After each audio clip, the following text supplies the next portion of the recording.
د دنیا د ترقی د پاره درې شیزونه ضروری دي.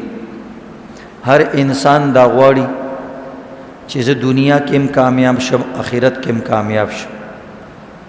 د آخرت اسباب اکثر خلکو ته یاد دي چې آخرت د پاره د مون ضرورت دی، د اودس ضرورت دی، د حج ضرورت دی او د نیک اعمالو ضرورت دی، او د دې بار بار منگ بیانات اورو. دنیا کې شرعي لحاظ سره کم سیزونه چې انسان ته ملو شي نو دا د ښه ژوند والا انسان دی. دنیاوي اعتبار سره چې درې سیزونه انسان ته ملو شي، بعضو څلور پنځه سیزونه یاد کړي، وایي د دې انسان زندگی ښه زندگی ده. او دا مسلم شریف حدیث کې راغلی دی، قد افلح من اسلم ورزق کفافا وقنعه الله بما آتا. درې سیزونه دی حدیث کې بیان شوي. یو دا چې انسان په هدایت باندې د د زندگی دنیا کې د ښکلې زندگی وي، خوشحاله زندگی وي. چې کوم انسان گمراه وي، کافر وي، د انسان زندگی دا د پریشانونو ډکوي.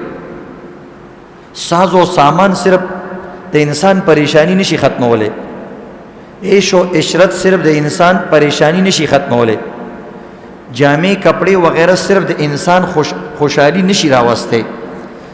د انسان زړه الله پیدا کړی دی او د انسان د زړه د پاره الله اصل خوشحالی اسلام پیدا کړی. اسلام چې انسان سره وي د تسنه سره خوشحالی موجود وي.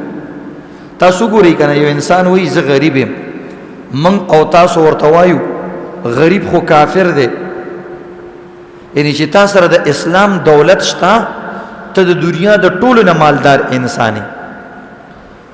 نو عزتمندو د خوشحالی دنیاوی خوشحالی معنوي سبب، روحانی سبب چې پسترګو نه ښکاري، هغه عزتمندو اسلام دی. ورضوان من الله اکبر. کم سړی چې په اسلامي او الله تی راضي نو ددنه دته غټه خوشحالي میلاو شو. نو د ټولو نه اول خوشحالي د اسلام دولت دی. دیو جنه من او تاسو کله ناکله وایو د اسلام دولت درانه الله نه علی اسلام ته ولې دولت وایو؟ ځکه د ټولو نه لوی سرمایه، د ټولو نه لوی دولت، د ټولو نه لوی خزانه اسلام ده. او دویم عزتمندو حدیث کې راځي ورزق کفافا.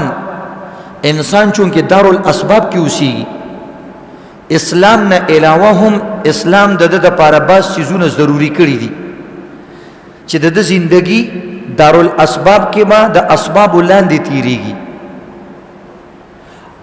او بعضی مادي چیزونه هم د لپاره ضروری دي. ځکه د انسان بدن د دوه چیزونو نه جوړ شوی، یو د روح نه او بل د عزتمندو د دې غوښې اډوکو نه. دې ته ماده وایي. روح تعلق روحانیاتو سره دی، غیر مادي چیز دی، هغه ښکاري نه، ټچ کیږي نه، فیل کیږي نه. نو روحانی چیز د پاره علاج روحانی او اسلام. جسمانی جسم دی د دې لپاره د څه ضرورت دی؟ د دې لپاره دوه چیزونه ضروری دي.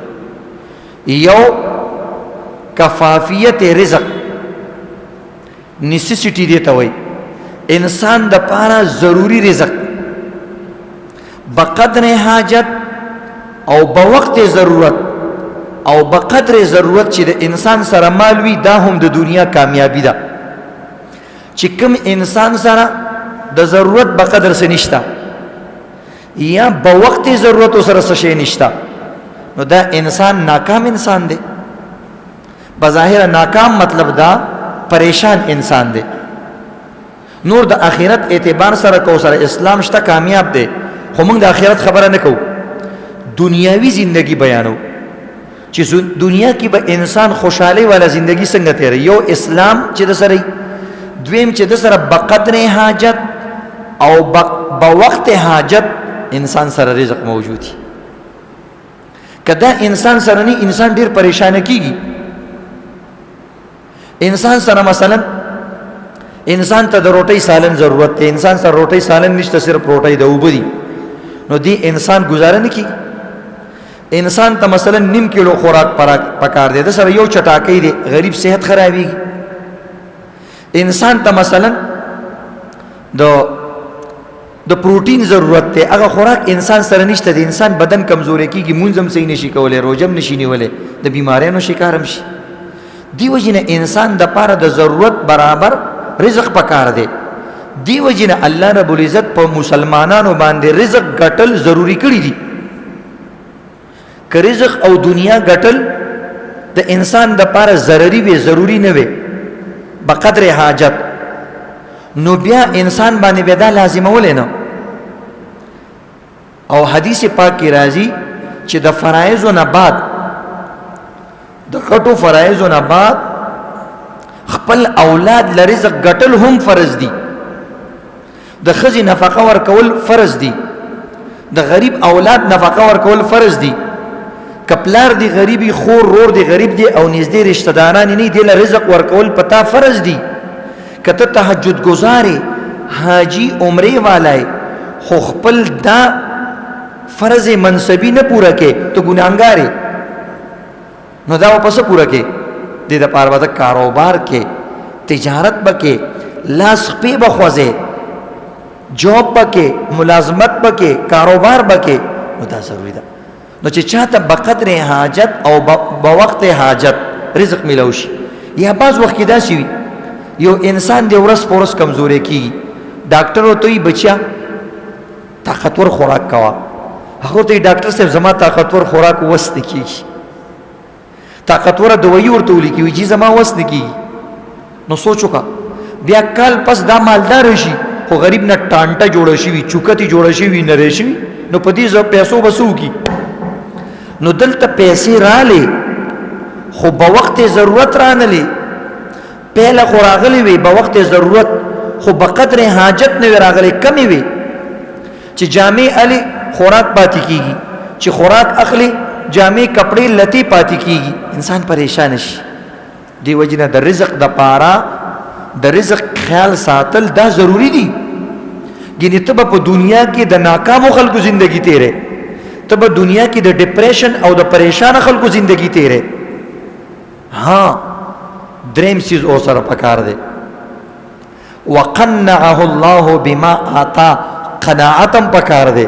دلته واپس د دنیا د ضرورت کنټرول کولو طریقه بیان کړی دا، چې دا سينه چې د دنیا کې اولګيږي، اسلام دې متاثر شي، اخلاق دې متاثر شي، ورورولي دې متاثر شي، او دا غرانګي رشتہ داری دې متاثر شي، نیک اعمال دې متاثر شي. نو دومره بم نه کې الله نه بغواړي د قناعت والا زندگی، د صبر او د شکر والا زندگی، د صبر او د شکر والا رزق. ځکه چې انسان کې قناعت نوي، د قناعت معنا د موړواله، د زړه موړواله، یو وی د خېټه موړواله، خېټه نه مړیږي، دا به تر قیامت پورې خوراک کې. خود د زړه موړواله راضي، د زړه موړواله دي ته وي چې تا ته بقدر ضرورت او بوقت ضرورت مال میسر دی، د خدای پاک شکر وباسا، او مزید ډیر زیات خواري مکوا. بیا د آخرت د پاره، د خپل اولاد د تربیت د پاره، د خپل صحت د پاره د دې پکې خیال وساته. بقدر ضرورت مال د سرشتا، بس ورزش کوا، خپل صحت خیال ساته، جهاد کوا، تبلیغ کوا، ذکر کوا، عبادت کوا، مدرسې کې کار کوا، رشتہ داری پالا، عزیز ولی پالا، او د خدمت خلق کوا، او د خپل بچو تربیت کوا. دې ته وایي قناعت. قناعت وایي دې ته. نو دی وجه عزتمندو د دنیا د کامیابی د پاره درې اصول شو. دا حدیث کې راغلی، یو اسلام، بل بقدر کفافیت رزق، او دریم نمبر قناعت. که قناعت در کې نوي نو بیا عزتمندو انسان ناکام دی. د انسان او زناور کې به فرق نشته.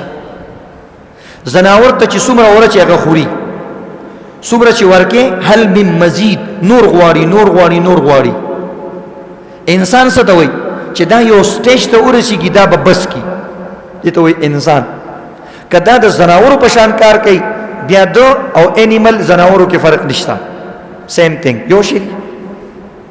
نو دی وجې عزتمندو د الله نه به قناعت هم غواړي، د زړه موړوالی یا د زړه مالداري یا د زړه غنا چې کله د سره رزق رالی بقدر ضرورت او بقدر حاجت.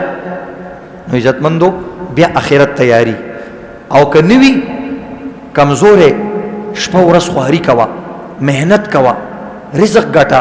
ځکه نبی علیہ الصلوۃ والسلام فرمای یو وخت به داسې راشي کاد الفقر کفر چې د دې غریبۍ نه به انسان ته کفر جوړ شي. دا روایتو کې راځي.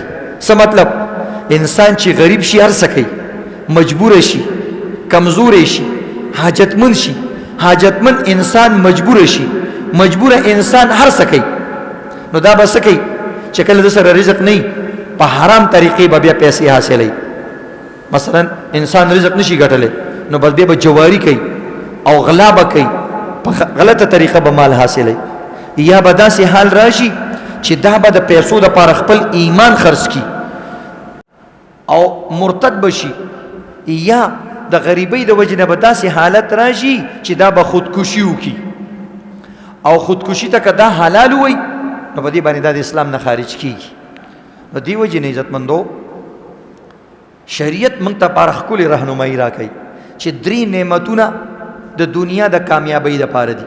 یو اسلام، دویم کفافیت رزق، کافی رزق انسان ته میلو شي، او دریم نمبر قناعت. نورم علماء سره بیان کړي چې کوم انسان ته ښایسته ښځه میلو شي او نیکعمله ښځه میلو شي او کوله او کور میلو شي، وایي دام د خوش نصیبۍ علامت دی. او د سهولت والا سورلی میلو شي، دا بیا مزید د سهولت خبرې دي، خود بنیادی خبرې هم هغه دي. او بهرحال عزتمندو په دې کې کوشش کول پکار دي. نور چې کله انسان سره مال زیات شي نو بیا دا څه کوي؟ د اولاد تربیت نه لاس واخلي، د خپل صحت خیال نه ساتي، رشتہ دارانو خیال نه ساتي، عزیز ولی رشتہ داری نه کوي او دغه رنګ نیک اعمالو کې پیسې نه خرج کوي. پیسې چې زیاتې شي لکه څنګه چې د انسان بدن کې ویټامین زیات شي، حیاتین زیات شي، شوګر پې ولګي، بلډ پریشر پې ولګي، دغه شان دنیاوي څیز هم دا انسان ته به ضرر رسي چې ډیر زیات مالی. خو په هغې کې به د خدای نه خیر غواړي او عافیت به غواړي. نو که الله د سره عافیت او خیر وکړو نو کیدای شي ډیر مال کې هم کامیاب شي. ګینې اکثر ډیر مال کې انسان خرابېږي. رحمان بابا وایي ما مالدار سړی ایماندار لیدلی نه دی. دا ولې؟